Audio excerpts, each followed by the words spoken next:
of Heart Soul Pen Women's Writing Workshops. I'm also now, as of 2 weeks ago, the author of the new book, Heart Soul Pen, Find Your Voice on the Page and in Your Life, which is right there. So I'm very excited about that.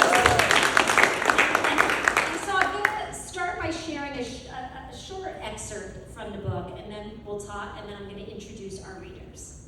And this little part is called The Myth of the Mundane. At a recent writing workshop, a woman raised her hand to share her writing. When I called on her, she told the group that she did not want to read her piece out loud because she said, "It's so mundane."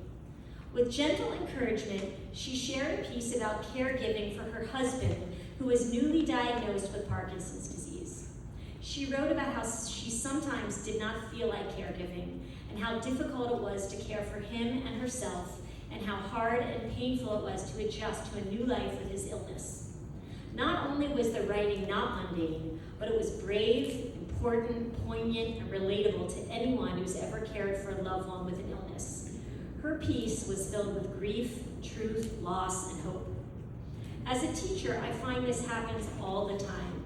Women tell me they have nothing important to say, and then when encouraged, share writing full of so much longing, loss, joy, pain, and yearning that it takes my breath away. When I ask the class, was this uninteresting, they laugh. It seems funny to ask the question because it's so obvious that the writing has illuminated some important aspect of being human, and that the writer has boldly shared it with us. The bottom line is, we are moved by each other's authentic self-expression. In our highly curated social media world, people are hungry for truth, but we cannot get to the truth when we judge it as not enough. I could say that I don't know where women get the message that they're not enough, or that their writing doesn't have value, but that would be a lie. As a woman, of course I do. Women get the message that they're not enough, or that their words or self-expression are not important from just about everywhere. We're told to be pleasant, to not be bossy, loud, or make other people feel uncomfortable. We're told to be sunny, to smile, to be positive and reassuring. We're told not to talk about the excruciating nature of motherhood, midlife, menopause, mental health, sexual violence, sexual desire, or anything that is not pretty. And when we become a mother, or get older, or hit midlife, or go gray or silver, then we really should be quiet since we are not in our prime, as if someone else gets to determine when we are in our prime. Add to this the misbeliefs placed on young girls that they should not be demanding or too talkative or take up too much space, or else they're not good. These beliefs can stick to us for years, decades even.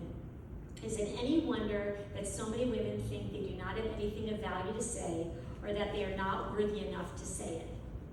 Too often, we want to find our voice, and we don't want to find our voice at the same time. Fear of exposure is a powerful barrier.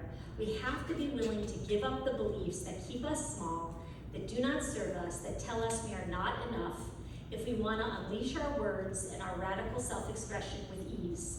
It's difficult to believe that we have nothing worthwhile to say and still write. The trick is to align our beliefs with our goals. If our goal is to write and connect with our words, we can create beliefs about writing that support us. If we yearn to find our voice, we can remove the barriers that keep our voice from emerging. If our dream is to develop a vibrant writing practice and share our work with the world, we can construct a belief system that supports living our dream. You are enough. What you have to say is enough. What you want to share is enough. Whatever education level or life experience or background you have, that is enough. You are worthy of writing your story because you are. That is the truth. Any voice that tells you otherwise, that you're not worthy or not good enough or not anything enough, is a limiting belief. I want to introduce 7 bold and talented writers who've spent the last 8 weeks working on unleashing their radical self-expression through writing.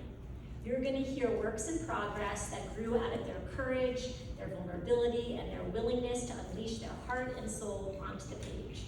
So without further ado, I'm going to introduce our first reader. So our first reader is Nadia.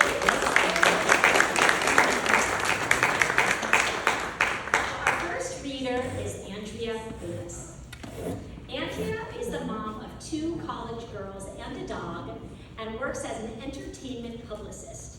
She's grateful to this class for saving her sanity during her first empty nest year. Welcome,